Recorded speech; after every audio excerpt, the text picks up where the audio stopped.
Meio-dia mais 33 minutos, muito obrigado pela sua companhia, pela sua audiência. E olha só, em maio deste ano, o Senado Federal aprovou o projeto de lei de número 2159 de 2021, que cria a Lei Geral do Licenciamento Ambiental. O texto dispensa o licenciamento para algumas entidades e empreendimentos. Na semana passada, o Congresso aprovou esta proposta. E essa ideia, ela tramitava há mais de 20 anos.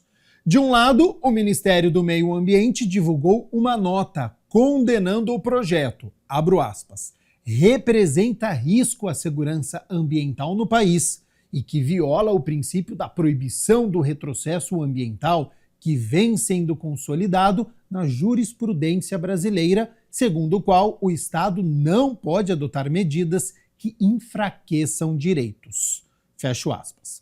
Do outro lado, defensores do texto afirmaram que o projeto, abro aspas, vai desburocratizar processos para a obtenção de licenças ambientais, que vai harmonizar e simplificar o licenciamento ambiental em todo o país, reduzir a burocracia e tornar mais ágil a autorização de empreendimentos, ao mesmo tempo em que garante a proteção do meio ambiente.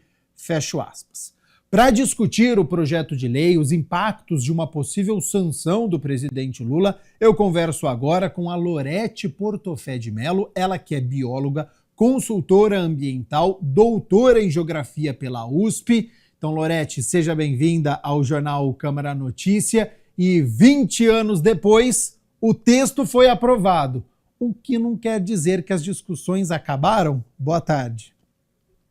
Boa tarde, Gabriel. Obrigada pelo convite para discutir esse assunto tão importante para a área ambiental atualmente. E essa aprovação não quer dizer que as discussões param por aqui, é isso? É isso. Na verdade, esse projeto ele é bastante polêmico, né? Haja vista que vem se discutindo desde 2004, quando foi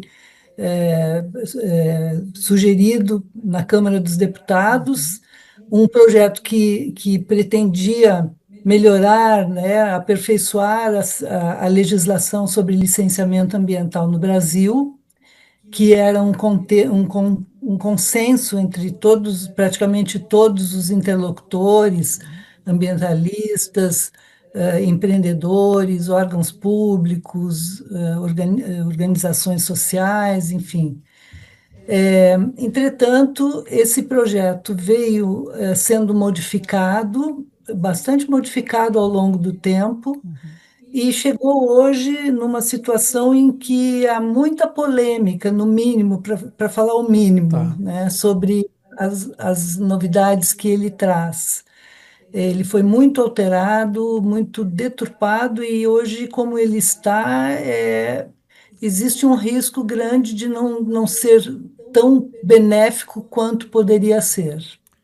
Ô Lorete, contextualiza para quem está nos acompanhando qual que é a realidade que nós temos hoje, quais são as etapas de um licenciamento e o que esse projeto altera.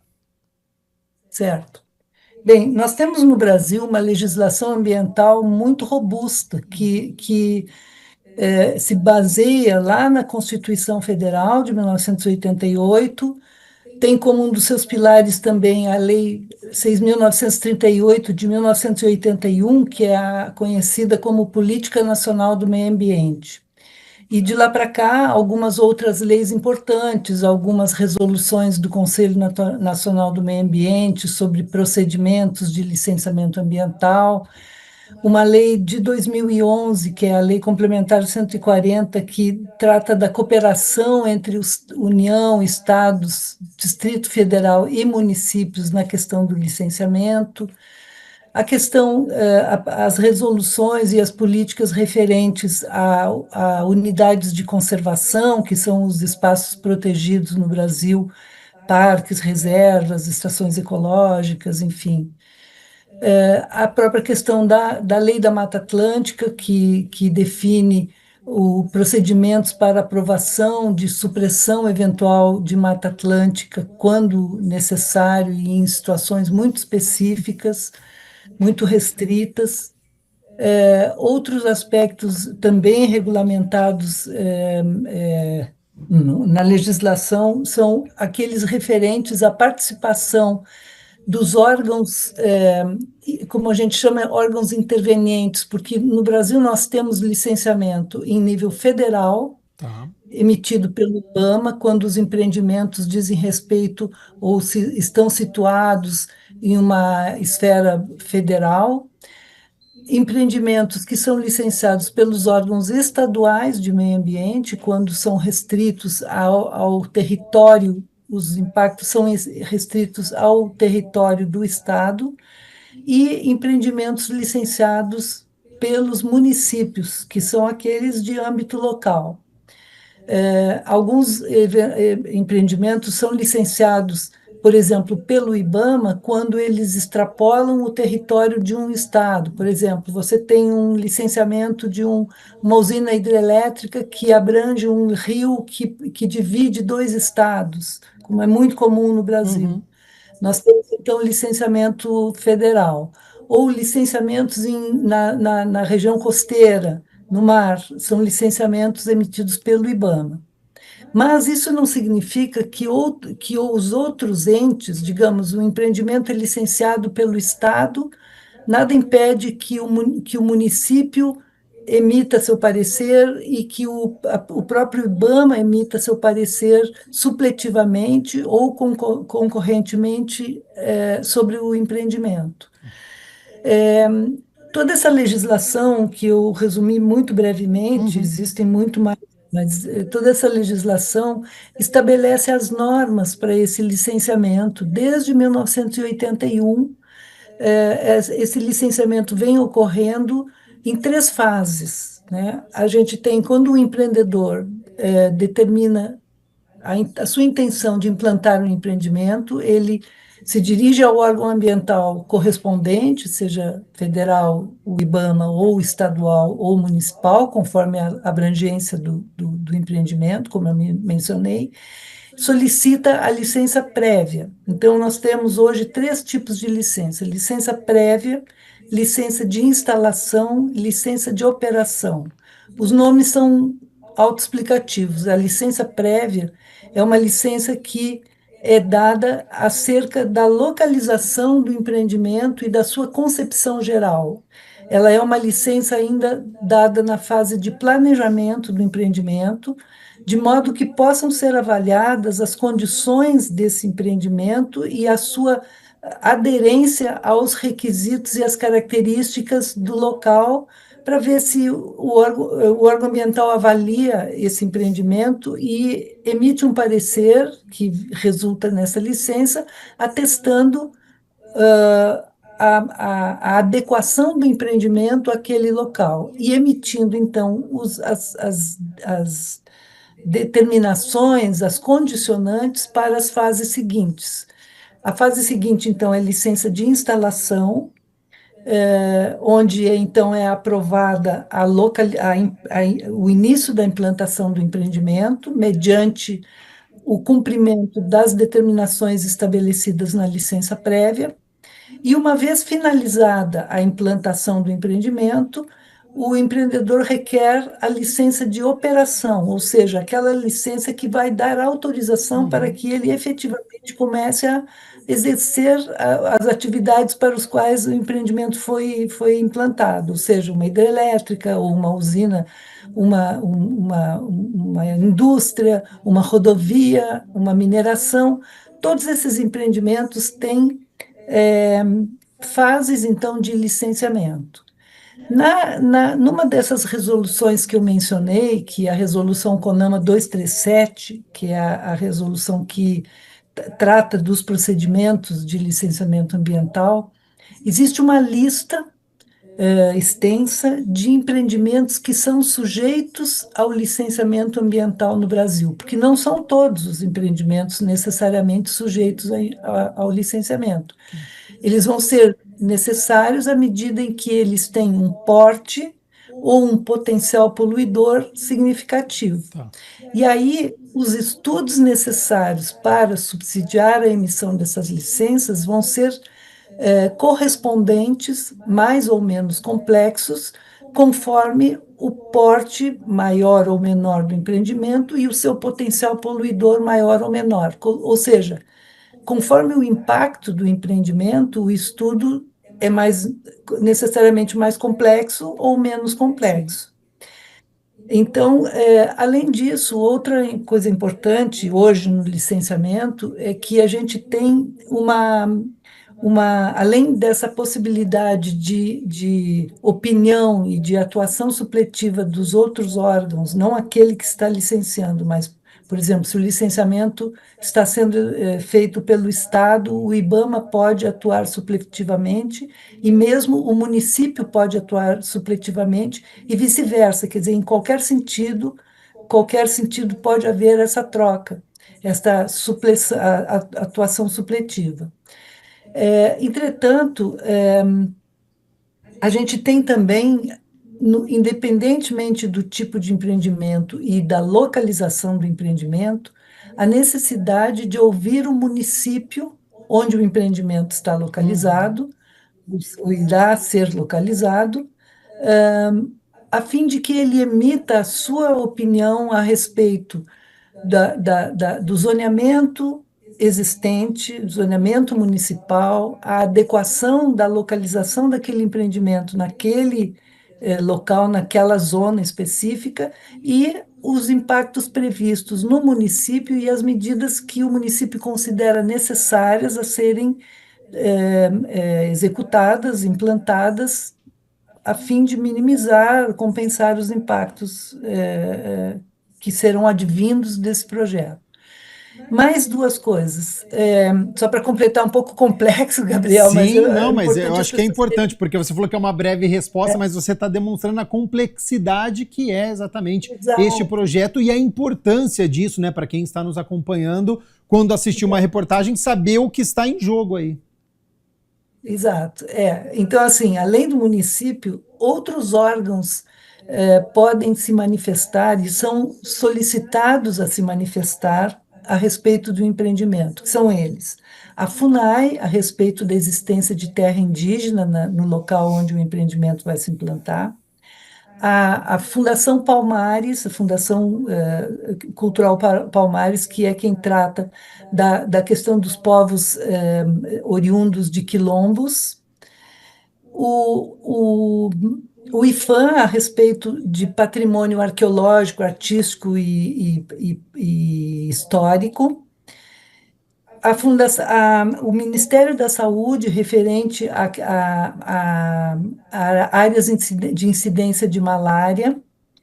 Então, são outros órgãos que são solicitados a se manifestarem para dar a sua contribuição com relação às medidas que devem ser tomadas ou para proteger esses bens, patrimônio, ou povos indígenas, ou remanescentes de quilombolas, ou para que sejam adotadas as medidas referentes a evitar disseminação de malária, no caso do Ministério da Saúde. Tudo isso compõe, então, um procedimento que está bastante detalhado na legislação atual. Existe, então, como eu disse, desde 1981, essa Uhum. legislação vem sendo desenvolvida e aperfeiçoada, o que não significa que não haja problemas. Sim. Há problemas de falta de estrutura dos órgãos ambientais para atender a demanda, há problemas de falta de qualidade técnica nos estudos que são apresentados para serem analisados pelos órgãos ambientais. Há problema da falta de participação, muitas vezes, falta de participação da sociedade, que é a maior interessada nos seus efeitos, né? Sim. Efetivamente nos processos de licenciamento, mediante os modos que são previstos na legislação, como audiências públicas, participações públicas em discussões, etc. Enfim, é um processo que é muito complexo, é bastante rico, é bastante importante para discutir a implementação dos projetos e o desenvolvimento do país de uma forma sustentável para o futuro, mas existem problemas, existem questões que podem ser aperfeiçoadas. Esta é, digamos assim, um resumo. Existiriam muitos outros detalhes que a Sim. gente poderia falar, mas eu acho que a gente não tem tempo. Mas, em resumo, seria isso que está vigindo hoje, que funciona hoje. Não, resposta completíssima. Tenho certeza que quem está nos acompanhando, quem está em casa, está muito bem informado, então, sobre o que está em jogo, né? E já já eu vou querer saber se este projeto, ele retira poderes desses órgãos federais que você citou, IBAMA, CONAMA, então já já vou querer saber isso também. Agora, Lorete, qual que é o impacto, caso seja simplificada as regras para o licenciamento de empreendimentos, como obras de viaduto, pontes, hidrelétricas, barragens, até postos de combustíveis? A gente vai acompanhar mais obras sendo realizadas? Gabriel, na verdade, é o seguinte: uma coisa que chama atenção quando a gente abre essa legislação nova é que, diferentemente do que eu mencionei, que existia na Resolução CONAMA 237 de 1997, uma lista de empreendimentos sujeitos a licenciamento, esta lei, esse projeto de lei, que se pretende ser uma lei geral do licenciamento, tanto que logo no início é chamada Lei Geral do Sim. Licenciamento, não possui uma lista de empreendimentos a serem licenciados no país como um todo. Tá. E remete para os estados, os municípios e para os órgãos ambientais, federal, o IBAMA, estaduais, os órgãos de meio ambiente do estado e municipais, as secretarias de meio ambiente dos municípios, a atribuição de listar quais são os empreendimentos a serem licenciados e mais complexo e mais grave, me parece, é o seguinte: a atribuição de que essas entidades executoras, né, do executivo de cada nível, defina o impacto, o grau de impacto do empreendimento e conduza ao tipo de licenciamento que deve ser procedido para cada um. Uhum. Isso é muito, digamos assim, é perigoso no sentido de que haverá, com certeza, uma diversificação na interpretação desses Uhum. enquadramentos. Então, por exemplo, um estado de São Paulo, o estado da Bahia, o estado do Mato Grosso podem interpretar diferentemente qual é a necessidade, se há ou não necessidade de licenciamento para um determinado tipo de empreendimento e, em havendo a necessidade, qual é o grau de impacto daquele empreendimento, qual é o potencial poluidor e qual é a área de abrangente, qual é o porte do empreendimento. Isso, eu acho que talvez a coisa que mais chame atenção logo de início, porque se a ideia é fazer uma lei geral de licenciamento, no mínimo deveria ser feita uma regra clara que todos os estados, municípios e a União adotassem de imediato. Sim. Por outro lado, isso vai, ao invés de simplificar, vai complicar mais, vai pulverizar o licenciamento em muitos tipos de interpretações. Por exemplo, um empreendedor que tenha intenção de implantar empreendimentos similares no Rio de Janeiro, na Bahia ou em Pernambuco, ele pode ter o seu empreendimento enquadrado em formas diferentes, distintas, e, portanto, sujeitos a procedimentos de licenciamento, tempos de análise e requisitos diferentes. Isso é uma crítica que eu Uhum. teria, assim, inicialmente a esse projeto. Ô, Lorete, me chamou a atenção no texto uma fala sobre renovação automática, que permite que licenças ambientais sejam renovadas automaticamente por meio de autodeclaração, desde que não haja mudanças na atividade ou nas regras. Como é que você enxerga essa renovação automática?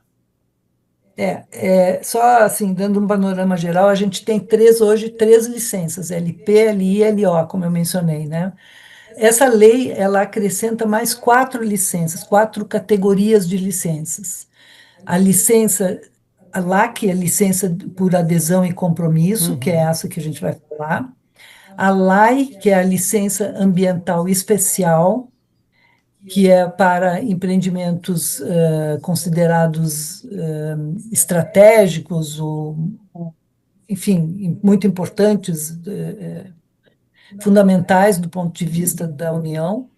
A licença, a LOC, que é a licença de operação corretiva, e a LAU, que é a licença ambiental única. Então, você veja, há 4 novas licenças que precisam ser conhecidas e bem trabalhadas nesse novo procedimento. Com relação à LAC, essa licença por adesão e compromisso, é o seguinte: ela é virtuosa em tese, no seguinte sentido: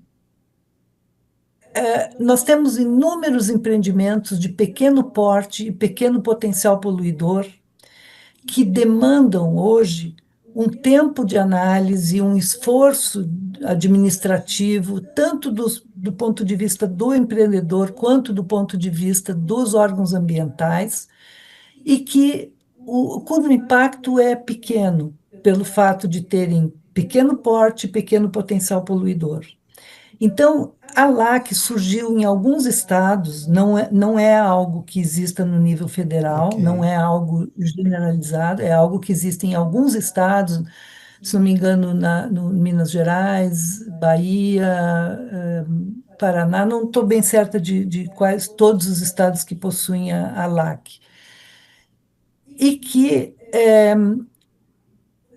já tiveram algumas experiências nesse sentido, de simplificar o procedimento mediante uma manifestação do empreendedor para informando sobre o seu empreendimento, e o licenciamento é automático, não há uma análise do ponto de vista do órgão ambiental. Porém, o que esta PL 2159 traz é o seguinte: é uma coisa um pouco diferente e muito, muito grave, me parece. Ela permite a licença por adesão e compromisso, ou seja, nessa modalidade de autolicenciamento, não apenas para empreendimentos pequenos e de pequeno ou médio porte ou pequeno potencial poluidor, mas também de médio porte e de médio potencial poluidor. E isto abrange um grande número de empreendimentos que têm, sim, impactos significativos e que necessitam não quer dizer que eles não vão ser licenciados, mas eles necessitam uma análise, necessitam a realização de estudos a serem apresentados pelo empreendedor ao órgão licenciador, exigem uma análise desses estudos, uma vistoria técnica, uma avaliação dos impactos e a determinação de que medidas devem ser tomadas para minimizar ou eliminar, evitar, compensar esses impactos. O caso previsto nesse PL, nessa LAC prevista no PL, é de que esses empreendimentos apresentariam apenas um relatório de caracterização ambiental, que não é um estudo ambiental dos impactos, é um relatório que caracteriza os empreendimentos. Esse relatório ele é aportado no sistema automatizado do órgão ambiental, e ele é emitida a licença automaticamente, sem vistoria ou com vistorias anuais feitas apenas por amostragem. Tá. Quer dizer, perde-se, nesse caso, o caráter preventivo do licenciamento ambiental. Sim. A gente deixa de analisar os possíveis impactos que esses empreendimentos, principalmente os de médio porte, de médio potencial poluidor, podem gerar sobre o ambiente e perdendo-se a oportunidade de fazer, de determinar as medidas corretivas e compensatórias necessárias para evitar os impactos. Então, esse é um problema. E a renovação das licenças, Gabriel, também está prevista, no caso de renovações de licenças feitas automaticamente, sem a vistoria, também de forma de autolicenciamento, mediante LAC, e isso é um problema, porque os impactos não terão sido analisados, os impactos de um empreendimento que venha se implantando ou que já venha operando, não terão sido analisados pelo órgão ambiental e seus efeitos deletérios eventualmente corrigidos. Né? Ô Lorete, Então, estudando sobre o assunto, lendo reportagens, eu vi que quem votou favorável, né, no Congresso argumenta que no Brasil mais ou menos 5.000 obras estão sem conclusão por conta da licença ambiental. Que eu queria repercutir com você, se você entende que isso procede e que o projeto vai destravar a maioria delas. E aí, esse projeto, caso seja sancionado pelo presidente, se poderia trazer mais investimentos para o país e nessa questão de tentar encontrar um equilíbrio, então, entre esses investimentos, mas a preservação ambiental. olha, Gabriel, eu vou me valer aqui de uma reportagem da Giovanna Girardi a respeito justamente desse número. A Giovanna Girardi é uma pessoa é uma jornalista muito respeitada, muito competente nessa área ambiental, e ela fez uma reportagem recentemente informando que ela foi atrás desse número 5.000 obras paradas, e ela diz que não conseguiu achar, não encontrou a fonte desse número. Então, assim, independentemente do número em si, se são 5.000, 2.000 ou 1.000 ou 500, o que eu acho que precisa ser feito para melhorar essa situação é melhoria na elaboração dos estudos ambientais. Muitos empreendedores protocolam estudos que não são adequados e que demandam dos órgãos ambientais muitas solicitações de complementação, isto é um problema. Por outro lado, os órgãos ambientais necessitam ser reforçados na sua estrutura, porque, veja, todos os empreendimentos e que definem o futuro do país passam pelos órgãos ambientais. Sim. E isto é uma responsabilidade muito grande e acredito que é interesse de todos, dos empreendedores, do poder público, dos órgãos ambientais, dos grupos ambientalistas, da sociedade de uma maneira geral, dos órgãos, dos agentes financiadores dos projetos, que o licenciamento seja o mais ágil e o mais correto possível. Por quê? Porque o licenciamento ambiental, ele consiste num instrumento de planejamento e Sim. de melhoria da condição dos empreendimentos. Lorete, o Brasil ele vai sediar neste ano a COP30, que é a Conferência das Nações Unidas sobre as Mudanças Climáticas. E o país ele se comprometeu até 2035 em reduzir as reduções líquidas, né, de gases estufa de 59% a 67%. Esse projeto de lei, caso seja sancionado, inviabiliza o cumprimento dessa meta? Bom, em primeiro lugar, uma coisa que chama muito atenção, eu li detidamente o projeto de lei, a questão climática e a questão de emissões simplesmente não consta, não existe uma menção a esse assunto, que me parece uma grave falha desse projeto, porque é o assunto do momento. E mais, eu acho que ao pulverizar o licenciamento, ao não ter regras claras a respeito de como o licenciamento deve ser realizado, uma vez que confere aos órgãos executivos de cada estado, de cada município e do próprio IBAMA, a atribuição por classificar os empreendimentos e determinar as medidas, ele vai pulverizar isso de uma maneira que provavelmente essa aceleração vai causar mais problemas deletérios e emissão de gases de efeito estufa do que o contrário. Então, eu honestamente não estou muito otimista, não. Uma vez tendo sido aprovada essa legislação, espero honestamente que alguns, se não todo, mas que alguns artigos sejam vetados, não sejam sancionados pelo presidente. Lorete, eu sei que eu já esgotei o tempo, né, combinado, que era de 30 minutos, mas se puder, só mais 5 minutinhos, que a entrevista tá muito boa. Tudo bem. Tem como comparar com outros países essa questão de licença ambiental? Se são mais flexíveis ou não? Esse projeto de lei, ele se adequa ao que a gente encara, sei lá, no Chile ou em outros países, ou é diferente? Olha, Gabriel, vou te contar uma coisa. Eu trabalho na área de licenciamento ambiental desde 1980 e já participei de reuniões e de viagens em que foi verificado que dizia-se que a legislação ambiental brasileira é muito boa, muito completa. Hoje eu diria que ela conserva as suas virtudes, apresenta problemas, mas eu acho que ela ficou para trás em algumas questões.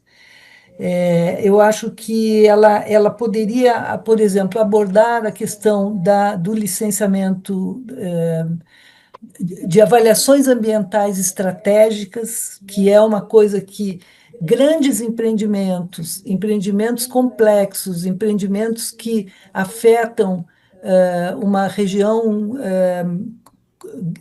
extensa e complexa, como é o caso da extração de petróleo na foz do Amazonas, no litoral norte do Brasil, deveriam ser submetidos a uma avaliação ambiental estratégica. Outro aspecto que eu acho que nós estamos para trás, né, é essa questão que eu mencionei da legislação referente a mudanças climáticas. Eu acho que essa lei ela deixou de abordar um aspecto importante que poderia ter sido aproveitada essa oportunidade para inserir elementos referentes à mudança climática que não foram, não houve essa inserção. E, enfim, eu acho que, respondendo a tua pergunta, não teria como responder particularizando cada país, mas existem países, sim, que estão mais avançados do que nós, e acho que a gente deveria fazer o possível para atualizar os temas. Eu acho que a legislação brasileira ainda está tratando de coisas que eram muito importantes algumas décadas atrás, mas hoje existem novidades que precisam ser abordadas e trazidas à discussão. Ontem, Lorete, eu entrevistei a Lívia Eringer, que é uma especialista em direito tributário, e a gente comentou aqui sobre o aumento do IOF, que a questão parou lá no STF. Este caso da flexibilização ambiental, a senhora entende que também pode ir para o Supremo Tribunal Federal? Acredito que sim. Acredito que sim por diversos motivos. Primeiro, porque ele traz alguns artigos, alguns dispositivos que já são inconstitucionais, já foram declarados inconstitucionais. Por exemplo, essa questão da licença por adesão e compromisso, já houve já foi derrubada pelo Supremo em algum momento, não sei exatamente em qual estado, mas já foi derrubada. Não que ela não possa existir, mas ela precisa ser ajustada a empreendimentos de pequeno porte, pequeno potencial poluidor. Então, assim, esse é um aspecto. Outro aspecto que eu acho que é problemático, e que aí é uma questão de pensar no futuro do país em termos econômicos também, são as guerras comerciais com outros países, com a União Europeia, com os próprios Estados Unidos, enfim, com países que, para comprar nossos produtos, exigem, coerentemente com o momento histórico que a gente está vivendo, de crise climática, de ameaças ambientais de toda sorte, esses países exigem o cumprimento da legislação e o cuidado com os impactos ambientais de uma forma correta. Eu penso que essa legislação pode complicar, digamos, não digo impedir, espero que não, mas ela pode complicar a venda dos nossos produtos, uma vez que a legislação está sendo afrouxada não se tornando menos restritiva e não mais restritiva. Num momento em que a necessidade, o mundo clama por medidas mais severas de proteção ambiental como um todo. Lorete Portofé de Mello, bióloga, consultora ambiental, doutora em Geografia pela USP, muito obrigado novamente pela disponibilidade do seu tempo, a aula que você deu aqui para a gente, toda essa contextualização, um tema que é muito complexo, para tentar encontrar este equilíbrio, né? A própria ministra do Meio Ambiente, a Marina Silva, falou sobre isso, para tentar encontrar um equilíbrio, desburocratizar, mas tem que tomar muito cuidado nessa questão ambiental. Eu quero agradecer novamente as respostas que foram dadas aqui. Já faço um novo convite para a senhora retornar aqui ao nosso jornal Câmara Notícias para falar sobre esse e outros assuntos e fica aberto aí para as considerações finais. Obrigada, eu agradeço, acho importantíssimo a gente discutir esse assunto e parabenizo vocês por terem essa iniciativa de trazer à tona e entrevistar pessoas a respeito desse assunto. Obrigada, boa tarde. Boa tarde, nós que agradecemos a participação ao vivo da Lorete Portofé de Mello aqui no Jornal Câmara Notícia.